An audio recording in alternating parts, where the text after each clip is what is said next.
Bonjour, bonsoir chers internautes. Avec plaisir de vous présenter cette émission chrétienne Gloria Dei. Na site nabiso jericovivo.com, site o ezali ya mosali na Nzambe kadis o Nzambe atanda kiloboko tina ya kolendi sabana nae na émission o bozali kolanda Gloria Dei o ezali présenté par Fleurette Koutekisa. Alors toyambi lisusu pona bino le pasteur Valère Ngolu Joseph tozalaki na déjà na émission précédente mais to sepe lisusu kozonga na lisusu na émission oyo ilandi azali moko ya ba pasteur oyo azali na église na ezali na Kinshasa, église source de la grâce de l'Éternel. Alors elongo na tozali kolobela de la mort à la vie. Ba internaute nabiso vous allez découvrir c'est quoi sujet nabiso o ezolobela de la mort à la vie. To bombi on a ndambu to bananu parcours ya pasteur vocation et puis to koe bisabino de la mort à la vie nini to bombe bio na kati wana. Bonjour pasteur. Bonjour ma sœur Fleur. Maman pasteur ezana bae oyo bae bioté ba monyo peut-être pour la toute première fois na émission est-ce que koki koe bisabango vocation na yo parcours na yo banda ndenge nini pokoma oyo zalelo. Merci d'abord pour la question. Na pesi me merci apesi biso ngolu ya kobika lisusu na mkwalo. Parcours est moulaï, hein, est vraiment moulaï par rapport à âge où tu as mais ce que le barosa peut-être moi après choper ça que le barosa nécessaire. Ezaraki kolo a sali biso ngulu ngai nazaki na sali mingi sport karaté judo nazaki mobulu bitumba et kolo ya ko benga ngai na tsika ko ngolo otanga ba classité ceux qui n'ont pas eu la troisième primaire ou quatrième comme ça, il y a romantisé. Donc, ma vie sans Jésus, je peux dire que je ne sais pas comment je peux expliquer ça. Alors Jésus, il est Seigneur, de m'amener à un niveau, de l'eau, batupé, mokiliba, mon langa, bayo kangai, banzembo, balbum, na bandi musala nzambe, nage à 17 ans, 16 ans, 17 ans comme ça. Par là que donc à l'église à l'époque là année c'est déjà au moins 25 ans passés 25 ans passés donc 28 ans et 30 ans par là na l'église arcadaise pentecôtiste na évolué et puis il a évolué les sous donc pasteur Akoufi pasteur titulaire Ilunga Chidima il a évolué dans l'église aux Zaki Kawone Zaki ba église ba branche ya Gama Zaki na samedi avec le pasteur Rodon et là où je n'avais Kolongwa par rapport à ba doctrine il a évolué dans Maluku ndenge nzambe ko benga ngai na ba mission et puis la doctrine il y a sainte doctrine des apôtres par rapport à la Bible à interprétation prophétique connaissance nzambe ko pesa ngana nzela ko kuta suna mombu na nzambe apôtre Mustapha et puis na basai na nzambe mususu ko la pasteur Blaise et le pasteur Belé basé Belé à Rotanga nzambe osanga ngulu l'Assemblée des Saints par là que nous avons vendu la doctrine pour nous ramener. On a pendant ce temps de qui n'ont plus de 15 ans, 20 ans, je peux dire qu'il a évolué maintenant sur la Sainte Doctrine. Voilà, pasteur. Alors, père spirituel, nayo, oh, vraiment, zala qui peut soutenir yo pour au coma, au yo komi lelo, izanani.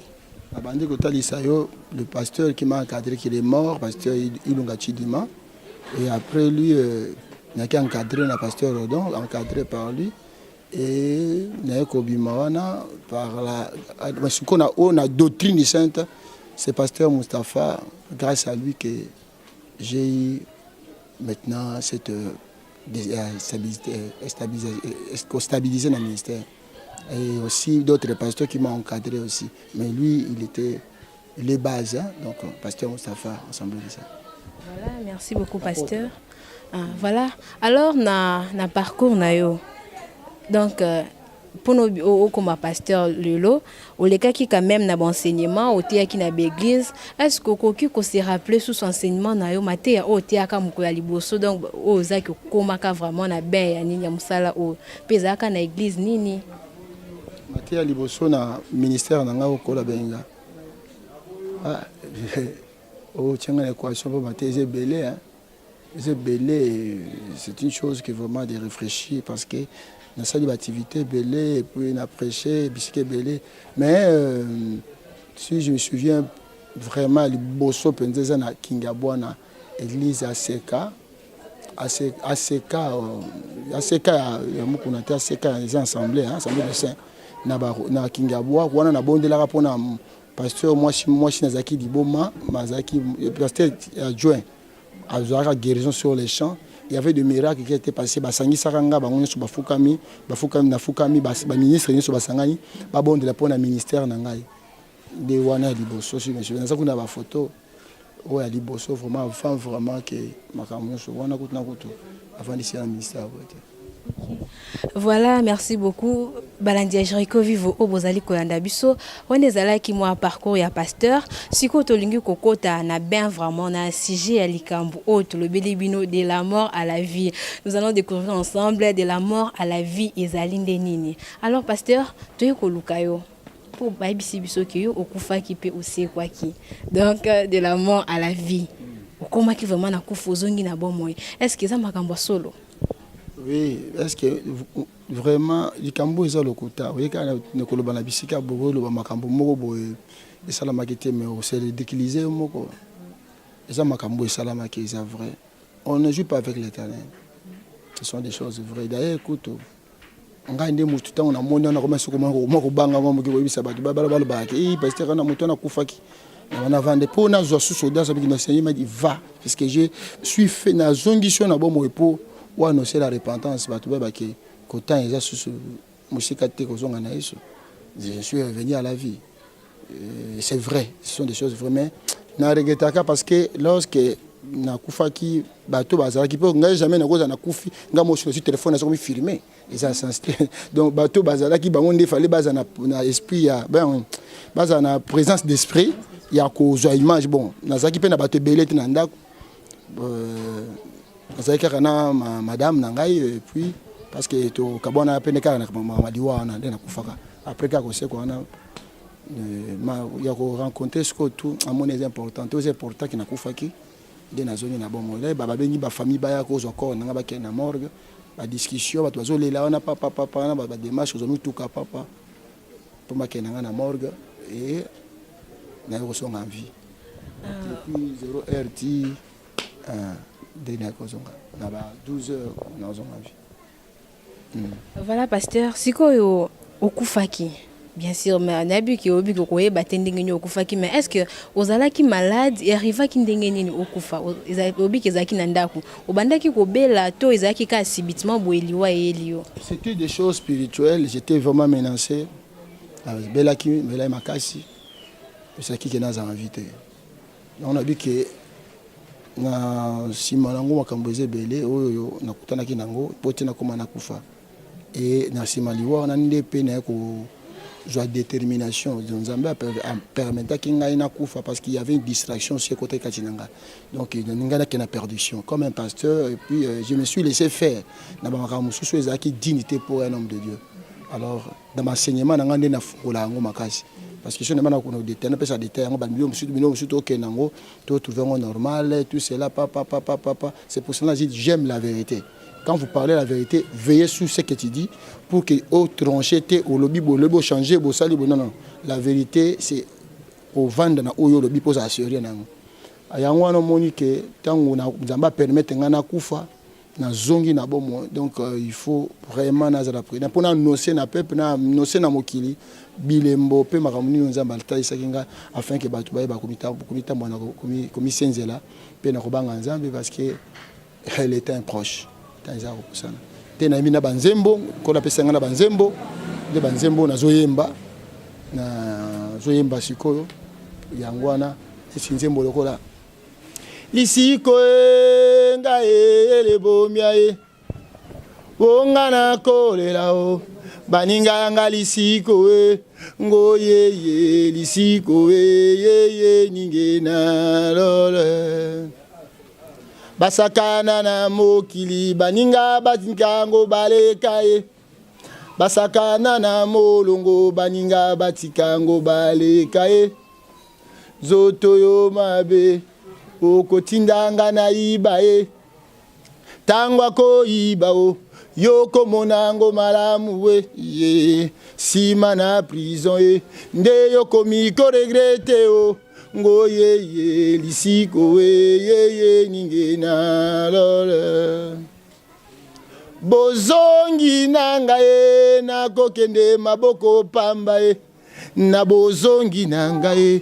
nakozonga kaka pamba e ye na yaka pamba o nakozonga kaka pamba e ye bana nanga e bakotikala na nani ye milimo nanga e bakobokwama na nani ye chéri je t'aime o bakowela ye na nani ye vie mushina o akotikala na nani ye kwazalaka maboko pete bakowela ye na nani ye ngoye ye lisiko we ye ningena lole waneza banze mona zwaki lokola pe bembe eza ebembe oyo bientôt la so ikola sungi pe misu bakozwa yango nayembi yango eza dia ba clip na sali yango déjà tozobunda tozo continuer kosala na frère na biso Titi aza kobundana vraiment marga zo pesanga mutu pasi mete zo kende Zambe akosunga nayembi wana yebembe yo moninga nanga lisano yo komie bembe yo nasalela kalolendo yo komie bembe yo nalingisaka na basheri yo komie bembe hello ya nzoto yo mabe hello ya nzoto yo mabe bisika yo wanga ninga itomba nini ye baninga ya mokili nazuwande mbongo ya moyeke itomba nini ye baninga ya mokili nasimba nde mbongo ya makila naboma milimo nasomba mituke kotikala na mokili basomba baprado bakota na maita baprado etikala sempamba batonga bimeble bakende mbetseke bimeble etikala na mokili eliya ngai na koleka Elia papa na kolela woko ingela hello ya nzoto yo mabe hello ya waneza banzembo na yamba kisusu lokola tozali mi bebe awo kangami na mokili yeba okoleka ye abo tingami na bomengo boyeba okoleka ye balinga diamba na lotoko bango babela maboma balanda mokili na bango bakota kinsuka mbongo papier nde ya pamba o banzunde batiende couleur ebele babeli maboma likolo kaka ya ero awo kangami na mokili yeba okoleka yabo tingami na bomengo boyeba okoleka papa tozali mipe biso tokoleka na ntango tina te na nzoto nanga elingolela papa tozali mipe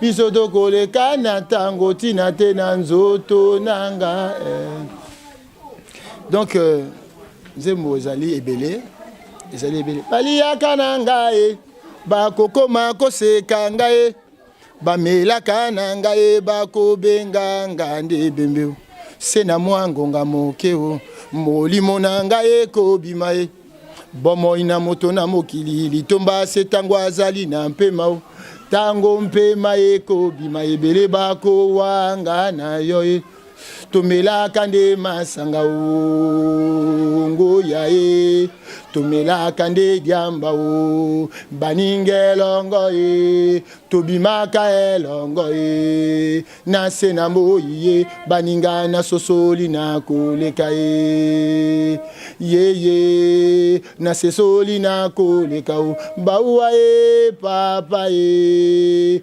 bomo e koleka o ye moli mo e kobima o ngoya o nzambe na ngai donc banzembo ezebele oyo tango nakufaki nkola sanga ngolu yako koyemba eza vraiment ebele oyo album esengeli ebima peut-être kaka nde bapossibilité ya baproducteur baza te bato kosude bapartenaire baza te mais baoyo baza na molimo mosantu bakolanda biso na sémission oyo sur baquestion okobotuna ngai basimbami ya kosoutenir yango mpona ebele na milimo ebikisama naza na kondimaka ekola opambola bango. Voilà, vraiment, ce sont des belles chansons. Oyo pasteur Ayembaka, Azaka pasteur te, mais Azape Moyembi, en tout cas, Banzembo Bouti Koyemba, Eza Banzembo, Eza ba message to Kolobaki, Azwaki, Tango Akufaki, en tout cas, Bazako Salangope Longona, ingénieur Titi, ou accompagnant Kabiso toujours. Bon, pasteur Tozonga Sikona, si Jésus suis Alikambona Biso, de la mort à la vie. Bande koboza kolanda biso toyebisa ki bino ke si na biso eza de la mort à la vie. Je pense que petit à petit boza déjà ko découvrir ni nyango to uta kolobela de la mort à la vie. Tozande longola pasteur na biso mais pasteur likambo moko lobaki wana malgré mbi banzembo nga na kangaki yango kaka. Obaki ke non okufa kinzamba alingaka zwa molimo na parce que bandaki kotambola suna lolenge sengelité. Est-ce que koki koyebisa biso ata en bref que makambo nini oyo zalaki kosala esalaki kenzambe azwa alzwa molimo na kotambola il y avait une négligence na message ko la benga ya repentance ko la benga yi mystère na ngeza côté ya bato babongola bitema. Mais premièrement, na comment quitter na message à repentance parce que milliers Dieu m'a béni za mapambola ngai milliers monde comme na bami tuka baninga ba camarades musuba pasteur. Et maintenant vous commencez à quitter maintenant à parler de la repentance telle que Dieu t'a appelé. Et maintenant c'est que la premièrement tout autour de la femme. Vous prenez beaucoup de femmes au lingi moi si aujourd'hui ça donc ça dit que on comprend que vie à l'impudicité. La vie de l'impudicité, vie à jouer avec des femmes,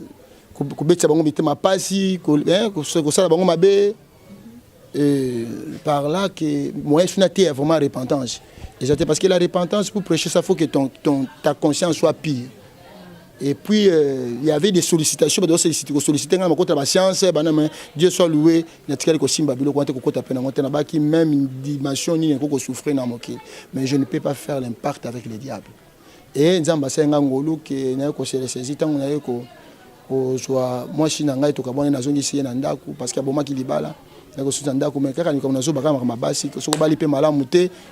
y a aza sirène, aza mwasi, aza misala malamu te, mwasi, aza na makambe belé, basi bazé belé. Et quand c'est pour cela que trop des hommes de Dieu, ils sont vite tombés dans la main de beaucoup de sirènes. Parce que le ministère nanga, même monde à ténèbres, même sirène. Oh, Dieu soit loué que sa sœur là, elle s'est convertie aujourd'hui. Aza penabiso awa, sœur Rite Bazako Bengue auparavant, elle arrive maintenant. Elle s'appelle maintenant Rite au Congo na bâtisse Kenango. Elle chante avec moi au Kivozo Kawana Yoana Ndiazaki, banvoya qui na deuxième monde. Et ceux qui collent sur la mission, Moussou dans la salle à Naye.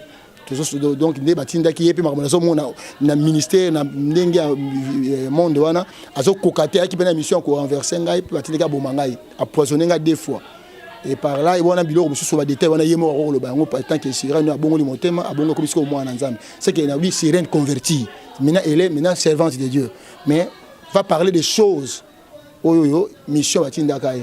C'est pour cela qu'il n'y a pas qui moko bateau, mais Nzambe, alors ça l'a ngolo ke, naye kukufa, na kufi al, ayo kozongi sanga vie pour na kozonga na ngande Non, non, non, je dois vraiment faire ce que le Seigneur m'a donné, m'a mandaté. Et par là, nous avons que il y a musique, il y a témoignage, il y a prédication, il y a activité comme il y a l'église, il y a témoigner, et nous avons pambola rabatebele, azo kangola pe maladi bazobika, maladi musu atu ba umela na ngoso ko tani avani azo bonde la tali, on comprendre que source na ngosi kani ne wuti, ndembala moko moni pe au bonde la même na ba téléphone, nzamba zo sala vraiment. Mais ce que nous demandons, c'est vraiment que Makambo et atteindre les nations, baope basimba mi ba ko soutenir yango po ezana musique, ezana ni ba ko bika, batu babika, batu bazana posa na nkolo, bazana posa ko bonga na motema. Voilà, pasteur, siko otango okufaki. On comprenait qui directement que non, nzamba inaki abomanga c'est parce que na combien kotambola mabe, to na katikati ya kufa wana nzamba talisa ki oba makambo alobela ki yo atalisa ki etambole non na kati ya kufa wana to za kindenge nini. Oui, parce que malgré babiloko ezako sala melanga na kati ya motema na ngana zako diboko sel. Ezako comme nazo lingati mais nazo nga force. Ndenge romazo biki le mal que je ne vais pas faire nazo sala mabe na lingiti nazo sala malamo ina sana ko sala ngote. Qui me délivera de cette corps de la mort? Et nazana posa na ngote mais nazaki tellement je dis que nazaki tout autour na ba sirène ba kebele. Et même parmi les femmes que j'avais épousées, il y avait parmi eux, il y avait aussi des gens, des femmes qui n'avaient pas d'état d'âme, ils avaient mal à monter parce que n'a pas plusieurs. Et maintenant que na cause ya ngwana na vandi kutuke, na bi nzamba sunganga cette fois-ci, ceux qui na kobala na voix nzambe pas na distraction. Ya ngwana siko moni un moment na vandi na se concentrer na habiter que na tika la boîte célibataire, non, je vais me marier, mais dans la voie que le Seigneur me soutient, m'aide. Parce que côté de l'église est belle, mais cette fois-ci, je vais retrouver où vraiment un pour que ça soit bien et atteindre. Parce que la femme, celui qui trouve une femme sage, bâtit ça, une femme sage bâtit ça, mais si on trouve une femme sage, à bâtir, on détruit. Alors, Zamba, ça a grâce. Mais j'ai des enfants, je sais et surtout, la mission à Benginga pour qu'elle atteindre les nations. Alors, tout le monde a besoin d'un message. La campagne, vraiment, je vois des fruits. Comment, quand je prêche, les gens pleurent. Il y a des gens qui pleurent. Il y a des gens qui ont confessé. Ils ont facilité. Mais ce que je sens difficile, lourd, soutien, ils ont insuffisant. Lui-même, Dieu qui donne la vision, qui donne la provision. Provision peut causer la carrière non, on a soutenir d'une manière ou d'une autre. Cause appelle pas problème, mais à travers parce que le Makambo, tout le monde a aussi si ce n'est que basé en Zambie.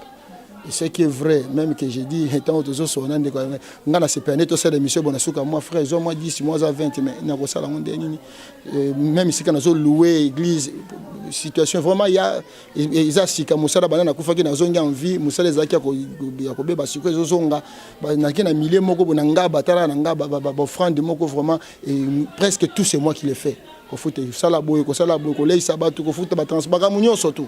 Ngambo na sala ngome otu ndanga na sala kawapi ka ndenge musala nzambe babengi so botei nzamba pambole po sungi bana musuna zo bokola ba serviteur musuna zo bokola nzambe apambola donc yango moni pe na lancer appel vision za munene et senga vraiment surtout banzembo eza troisième album moto na biso to travailler na mon fils Titi o pe nzambe so asungi bientôt là ba clip aussi là. Ils ont un moyen, un partenaire, un producteur, même tout ça, c'est payé.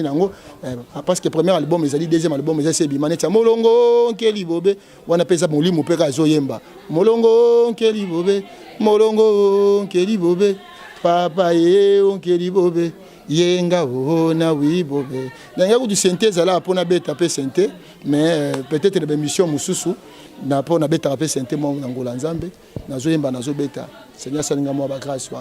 Non, Zambé a dit pourquoi permettre qu'il na kufa donc il na kata kufa wana alakisa kingai makambo e monaki kuna eza pena ba détail en tout cas eza ba séance belé ba séance belé on est tout monde ni bosso to bani siko ba to ba benga kangai so nyana kene ko côté ya sika bonde siko penza na fungolaka détail ndenge ni na kufa ki boy nzamba bisa kingai nzamba bisa nga boy pour que peuple wana ba benga ba za l'édifier. Voilà, pasteur, mettons que de la mort à la vie, on est à Koufana, au lycée, quoi. Bon, bien que tu moulaïté, mais au cocu, bisabiso ata na quelques mots, tant que Koufa qui est qui n'dengenini. Est-ce que au monde qui peut ba vision, zambala qui sa qui onini, alobela qui onini, na tant que Koufana wana. Tant on a Koufi, na moni, bande comme soubola n'angope, y'en image wana. Yangwana pe yangona tshona kati bembe na nzembo ebembe na zoyemba ndi ba séquence wana nzamba sunga ndeko ko sala ko montango pena kitoko manzaka donc titi manzaka nzambe asunga ye pina asala ya sela ki manzaka wana par là que na mona ki pena molimo na ngai bimi na zo mona pe nzoto na ngai c'est que moni bato bazaka so mutakufi nde mona mutakufi baba na cercle molimo ya mutu so akufi azana de voix kendaka nango soki muta kufi mabe ba demo ba ekozo ba demo ba esprit de mort molimo akufa soki ba ekozo ba utande molimo esprit de mort et ça ne vient pas vers l'Éternel, chez le diable ça vient de séjour de mort les bayaka ba ekozo mutu ba ko mema yo ba orienter yo na lié na yo parce que les bon ba yo oza sauveté. Dieu soit loué, l'esprit de séjour de mort. Ce sont des anges qui ont pris, que c'est Dieu qui avait permis que je me retrouve d'entre la main des anges. Donc, minga na séjour de mort collection parce que tala mboko yongo kende. Na ça na boko na c'est le neti ba policier ba ko zoa yo ba sécuriser yo mais ba la qui sont sur le territoire. Tala ce que yongo kende. Mais pourquoi? Parce qu'avant na kufa déjà na ngamoko na ba menace maladie tout ça na makamana kuta na c'est ça longue histoire et na banda ko bisanzambi ko se repentir ko les pas na nzambe ma na nzambe tala nzambe banda kala posa na ngeza bo metala nzambe na soko ko donc nzambe soki déjà banda kala kembo omoni yo moko le la déjà ozana komisunga ko senga ozanga force nzamba osunga et par là nzamba permettre ngai na kende pe na kufa malgré batu ba ko bundisanga na kufa oui Dieu a permis que je puisse mourir mais a permettre molimo langa bazwa ngote. C'est comme ça que c'est nego moni que Moïse a qui a kufa ki babi que corps ya Moïse bazo wela ngona ba ange na ba nani ya Satan ba milimo mabe ya Satan l'air ba ye ba nduko wela ngo ba diko finga ba finga te ba ange nzambe bazuka corps ya Moïse ba kenanga mais wana ezaki corps mais moi c'est l'esprit. Maintenant que ezaki na ko welana mais ba ange de ba protéger l'esprit nanga molimo nanga simama ki na nzambe na moni séjour de mort et premier lié on a mona ki a séjour de mort na ko mona salle munene ya munene c'est mystérieux oyo batu bazaki na kati kuna premièrement nzamba la kisanga batu bazali ko biloko tu nanga na mission mosusu ya ba mibali na mibali ba homosexuel basi na basi donc c'est la concerné la sexe donc c'est-à-dire impudicité sexe tout cela.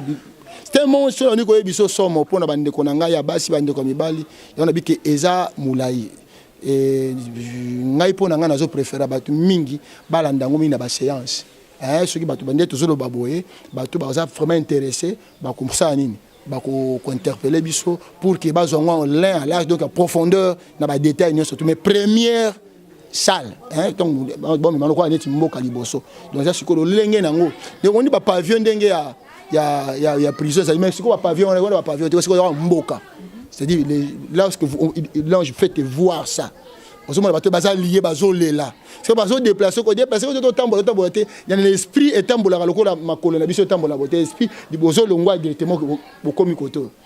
Vous comprenez? Mais dans corps, vous avez même corps, non, mais parce que vous avez un corps. Parce que avant, on s'est déplacé, on a un corps, on a un maintenant, on a bimi dans les autres, mais nous autres, ça m'a bé. Les chairs que nous avons, chairs, il y a ma bé makashi. Donc c'est pour cela, la Bible dit n'aimez point le monde et les choses qui sont dans ce monde. Corps, il y a un qui s'habille, qui hérité, qui est dans le royaume, il faut qu'il y ait un corps corruptible. Alors par là, alors dans détail, on expliquer dans salle où on a en profondeur parce que normalement dans ces pélatés on a le magicien. Magicien non, c'est important de parler et de prêcher. Je donne le message biblique et je donne ce que je vis pour nous contenter les sabbats par rapport à signe attend de la fin contenter les sabbats tout makamuni nzamba la kisanga mingi ils ont ça la séminaire ils ont ça la activité na la campagne par là que nazo sala nazo contenter les sabota na nzamba bazo benga ngai na ils ont voyage ils ont tout ça je peux aller pour parler ce que Dieu m'a dit pour édifier les peuples de Dieu. À ce qui concernait les hommes de Dieu, appelés de Dieu, pour parler de la repentance et montrer les signes du temps de la fin, je veux que cette chose, parce que le monde que nous voyons, tout ce qui nous appartient, nous sommes les gérants. Kolo Lopango ezali nde Yesu Masia. Na mizembo titre nango ezali 1m40. 1m40 nde nazolo bela makambo ya biso nyonso ezali ba gérant 1m40. Tu na ebité so na koko imangata muke. Ce qui 1m. OK.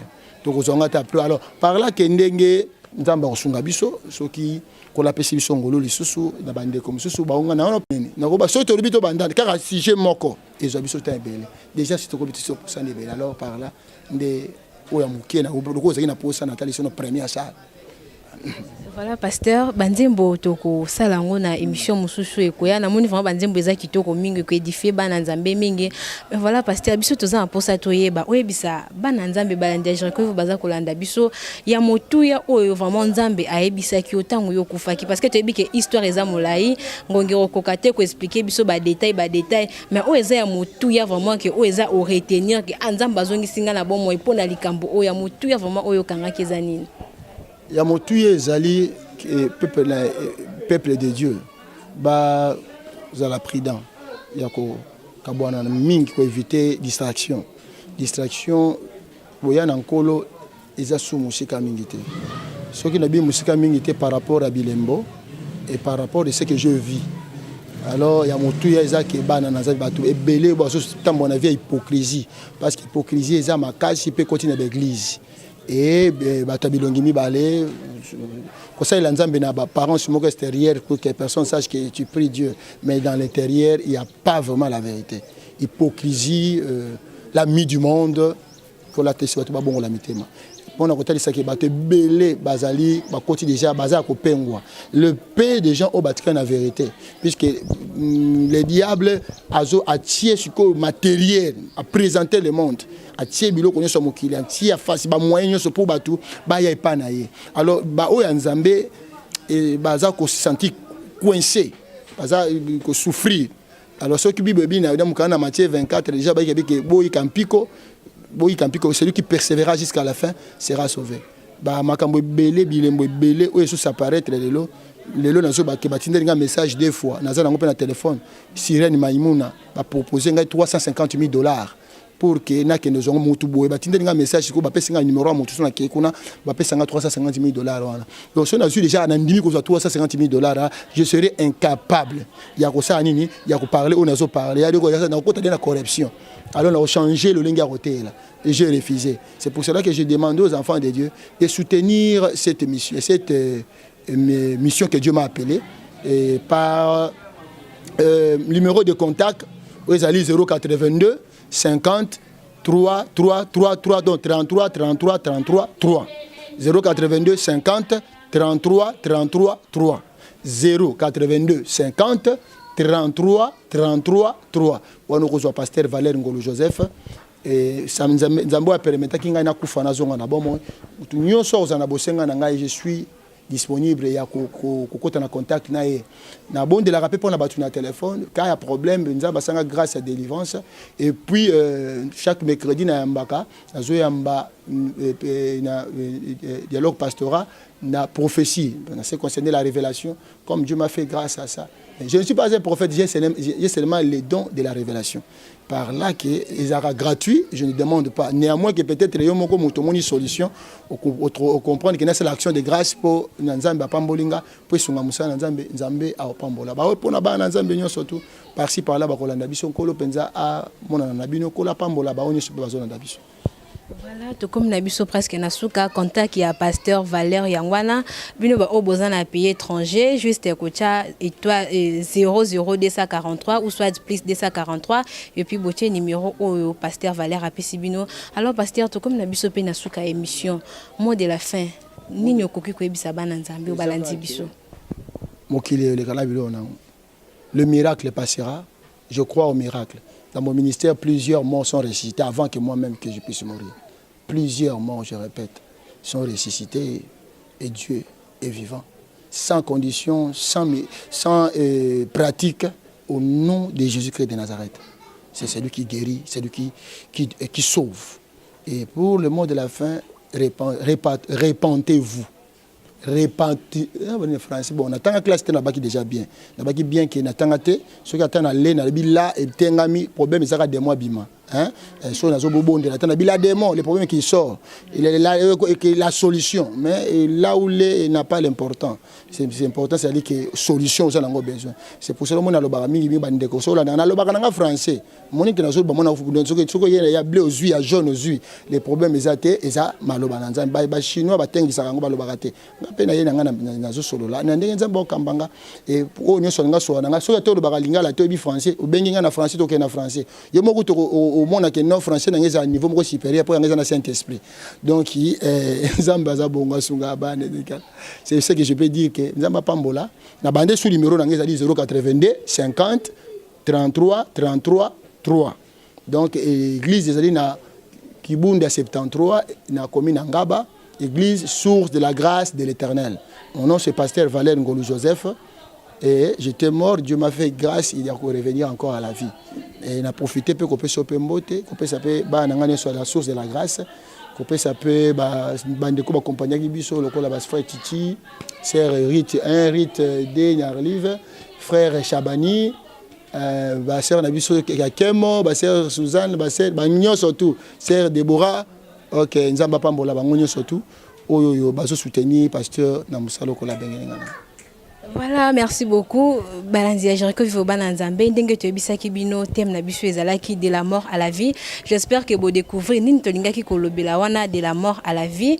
Tolobeli pasteur na biso eza expérience o ya zwaki na vie de la akufaki et puis nzambe asali grâce ya kozonga susu na mokili po ete aya kolendisa pe bana nzambe ba oyo bazali zaki bazosa mabe po ete baleka ko bongola motema. Je pense que ngonga vraiment eza mulaite po ete pesa biso ba détails nyonso, mais je pense qu'à la prochaine émission tokobengisa yesusu po ete alekana koyebisa biso certains détails oyo bombeli biso et puis ba oyo baza na posa ya kobenga ye apesi contact bozo yango et puis ba oyo baza na posa ya participer na émission ko soutenir peu œuvre ya nzambe ndenge lobi pasteur ba numéro na biso pe ezaka affiché wana bokoki kozwa yango bokoki kobenga tozaona pona koyamba bino. En tout cas, tokomi na biso na suka ya émission na biso, topesi merci mingi na ingénieur Titi, il nous accompagne partout et puis topesi susumbote na topesi merci na cameraman na biso azu biso bilili, ingénieur Verdi Yoka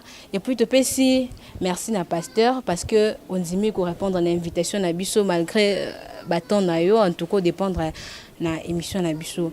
Topesi merci mingi na papa Kadis parce que nanzela na ende émission o ezali koleka ba émission o ezali kolendisa bana na nzambe surtout ba o bazan ba pays étranger bazan na temps vraiment ko kende église te ba o bazan trop pris na musala alors nanzela émission o Gloria D o ezali ko présenter bino la sœur Fleurette ezali ko interpeller bana nzambe mingi to pesi pe merci na Basseur au accompagné biso durant ba émission na biso voilà topé ça au accompagné biso durant ba émission na biso na profiter pour nous que tangi kombo papa pasteur aza pasteur c'est que makambo azo sala déjà c'est que il y a quelque chose de Dieu alors on a peine profiter parce que biloko aboye c'est que nanzela na ye ya ko zala musu mutalibo so pour makambo eza molimo mais nazo ndima que nazo se sentir que tata wana akosa quelque chose.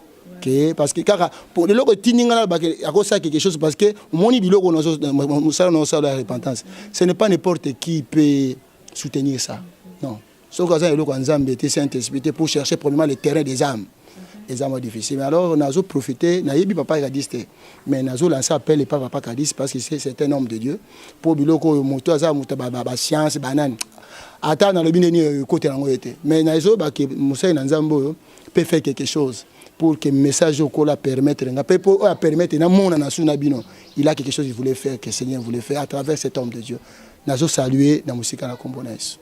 Voilà, merci. Merci beaucoup. Te pesi pembote na bana église la source de la grâce de l'Éternel. Te pesi pembote na José Baï la JB service aza kolanda biso et puis na Maria Diakana et puis na baninga nyonso pe ba connaissance nyonso baza kolanda biso. Je vous retrouve à la prochaine émission.